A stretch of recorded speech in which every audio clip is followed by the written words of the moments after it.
you're new here, my name is Anna. I am a 21-year-old living in cerebral palsy, and I upload video about life with cerebral palsy and disability awareness video in general. So if that interests you, please hit the red subscribe button down below. It's completely free.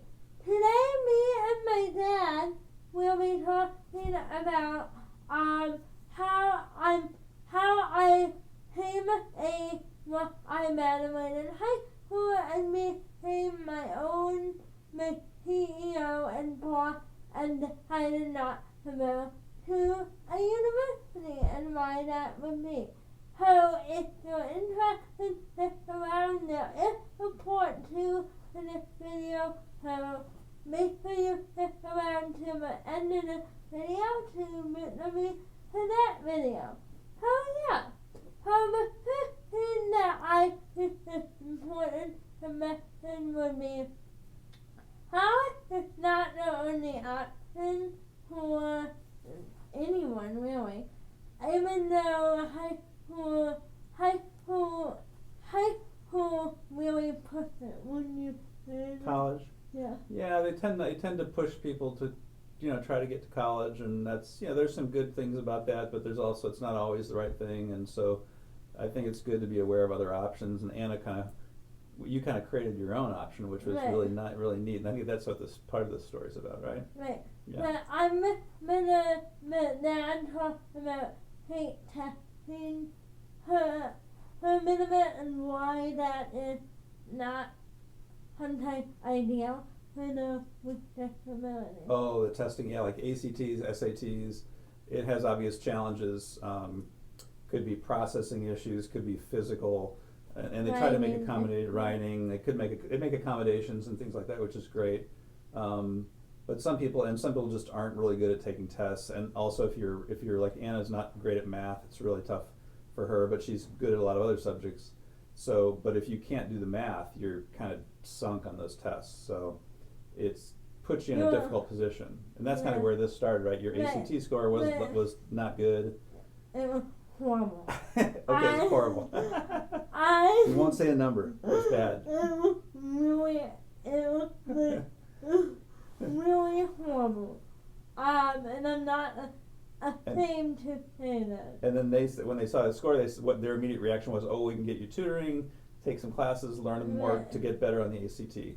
Right. Which might have been a good idea, but in your case, you kind of said, "What?" And the other option that I had offered my dad and my mom at IEP meetings with, for those of you who don't know what that is, it's an individual education plan, and then the people who don't know right now. Yeah, it's a thing they do periodically in the school, and the counselor gets involved, and it's something that's just a way of recording and writing what it is the goals are for a person who might have disabilities or things that they need to try to achieve, more in the academic setting. So it helps document and talk about what should be our next goals, what's the timing, and then every few months you meet and say, okay, how are we doing? And so that's an IEP, and that sort of lines out your plan. Yep. And so during one of those meetings, I believe it was my junior year high school, they mentioned that I made my work program, my 21 and plus work program, which means you are eligible to pay at a school till you're 21 and paint a bowling alley or work at a local university, kitchen, washing dishes, or a hotel doing laundry and towel, while having the assistance from the parents, so that your parents or whoever you live with would still have day to themselves. So the paraprofessionals from the high school still assist you in getting to work or being at work even sometimes? Right. Yeah. They stay at work. They stay at work, okay. So the school, then the resources of the school are still attached to you, even though you're beyond age 18. There's a few more. Not all schools probably have this, but our school did, where they can, you can go and do that work. And it's good, really good for some people with certain kinds of disabilities. Yeah. But that's not what I was thinking necessarily.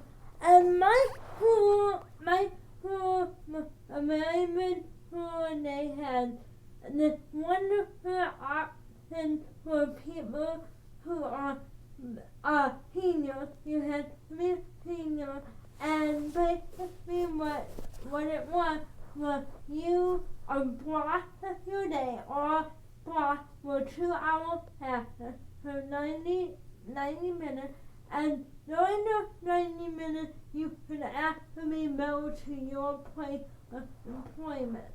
For example, and who had it from doing it. So, for example, if you were at McDonald's, you could go to your McDonald's shift for 2 hours out of a day. And I thought about it. I thought it was more of an internship thing. No. So any job? They call it internship. They call it, so any job you can go any to. job. So it's got experience in the workplace. Okay. McDonald's, Waterway, Humble Cookie. Gotcha. Like anything. Okay. And I thought, well, that could be really neat because I started my YouTube channel when I was 16, and that was my husband moving to sophomore year, and I barely had any time to post on YouTube. And because of school and stuff, yeah. So that really puts you behind as a YouTuber. Consistency. So I thought, well, I'm going to go in the customer office while everybody else was thinking about what kind of prerequisites they would need to get into a university, if that makes sense. Yeah. Yeah, that makes sense. Yeah, that's right, yeah. They were kind of working on that path. Yep, and you said what? I made a private meeting with the customers who said, oh, if you want to go to university, you need an extra year of math. And so we do your ACT, and I was like, you know what? Pull up CPA right now, You're not taking another year of math. Yeah, that was not not her bag. Oh, the microphone fell. That was not her thing. No. So you said, okay, what's plan B, right? Pull up CPA. I literally said pull up CPA right now. And so he pulled up my YouTube channel and was, yeah, what about it? And then that's what I want to do. He was, okay, but how? And I said, do you guys offer internships for social media influencers? He was, no, we don't have the rest of them, but they are used to me talking to other people's bosses and doing a year-end review type of thing. And there's a whole process, right? So if you want to say you have an quote-unquote internship, then they have a process, it's on paper, there's a review, there's all this stuff, and they call that the curriculum. Yep, right? And they talk from a boss and see how you're behaving at work and stuff like that. So they didn't have that for social media. Yeah, they don't have that. So I said, well, I'm going to be the boss at team that I am, and write my own. So I said, what's it gonna take? You need a principal approval. You need a 100% written curriculum. Like, what are you gonna spend your time doing in internship? And you need a teacher that will be able to supervise you during that time. Because if you do stay on campus, you will need someone supervising. Like a sponsor, kind of a teacher to sponsor you?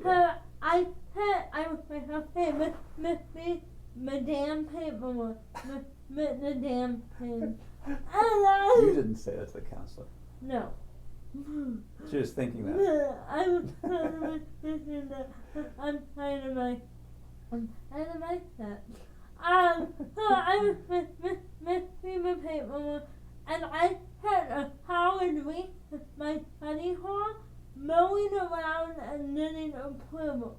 Because I ended up mowing online to YouTube Academy with the YouTube version of video to teach YouTubers a variety of stuff. Use that to write my curriculum, and now all I needed was a quilt on it. So I went to the only person I knew at the time who had any sort of video production skills, which was my multimedia teacher, who happened to be my internship teacher as well. So I took my idea to her, he signed off on it. I got my principal to sign off after he signed off, and I got the first and started doing senior year internship. And without that path, I would not be where I am today. Yeah, it's cool. Because you're also, I think, didn't you, that year you not only had the internship to work on your YouTube stuff, but you also took some other classes that complemented marketing, graphic design, photography 1 and 2. Yeah, see all that. So all that fed into it. It was really cool because you created not just a curriculum for the internship, but you built around it the classes you need to build the skills to make it even better. And it really took off that year. That was when you really started doing everything, learning all the software and the video editing got better, and it was really cool. Yeah. So that's kind of that story. If you guys have any questions regarding this, please comment them. I will do my best to answer them or advise you, because I realize that talking to administration and such is very difficult sometimes. Sometimes a little intimidating to go talk to them and tell them what you want and all that, but Anna did it and it really worked. So you might, if it's something that interests you, to be in YouTube, and maybe it's not YouTube, maybe it's something different. Maybe it's art, or maybe it's writing children's books or whatever. But if you have something you love to do and you don't want to do the traditional route that the high school is pushing, they might be flexible if you have a plan. Like if you created something that sounds like it's organized and that you can put it on paper, and it might be something that they would buy onto and allow you to use some of the school time and maybe even school resources to build that dream. So that's what it's about. I know my library, but I graduated not a perfect portal. People have a monetized a what there? Monogram. Monogram? My memory tape. I did that. Oh, you can make like monogram sweatshirts and stuff. And they wanted a hat on that. One of them offered in the library. So they're willing to do whatever, as long as you have a plan, and among the plan, build teacher relationships. Build them. The moment you set foot in that building, build them. Yeah, because they pay off later. And the teachers and administrators, I mean, they're not there to make everybody go to college. They're there to make people successful and happy and achieve things. And so if they see something that's well thought through and could actually lead to a good outcome, generally they're going to be all for it. They want something that's good for you. So it's not like it's an uphill battle. It's just that if the structure for it doesn't exist yet, you can create it. And sometimes it sounds intimidating to create a curriculum. It's really not that big a deal. Once you start doing it, it's really just putting steps on a piece of paper and outcomes and how will things be measured. It's not as difficult as it sounds. And Anna was successful in doing it. It was really, really cool. So I think how did they feel about it? They loved it. They loved it. But now you might have no idea who Pam is, but hopefully you will soon. Pam is so watching this video after Sam's her friend. But his dad is old teacher at my high school, and when he heard about it from multiple teachers, he was really surprised. He heard about it from his son, but he didn't know. He didn't know what it would turn into, and now, like, all my teachers are, like, willing to do. Like, I reached out to some old teachers for interview, and they asked me done interview on my channel. Yeah, which is really cool. And do you think the other people have taken your model and used it, or do we not know? I do not know. Yeah. I never met them. It wouldn't surprise me if a counselor said, "Well, here's what Hannah Montalvo did. You can do, if you want to follow that path." But that's the purpose of this video, is to tell you all that's something you could create for yourselves. Yeah. So it was really neat. So we're really proud of you for doing it. It was great. Yeah. So, like I said, please comment down with any questions or if you want my opinion. I'd love to give it to you. And like this video if you like it. Subscribe if you're new, and don't forget to watch part 2 of how I am doing. Building your brand, right? Oh my god. Cut. Okay. Okay. A little tickle there. Okay. Have a great day. Bye.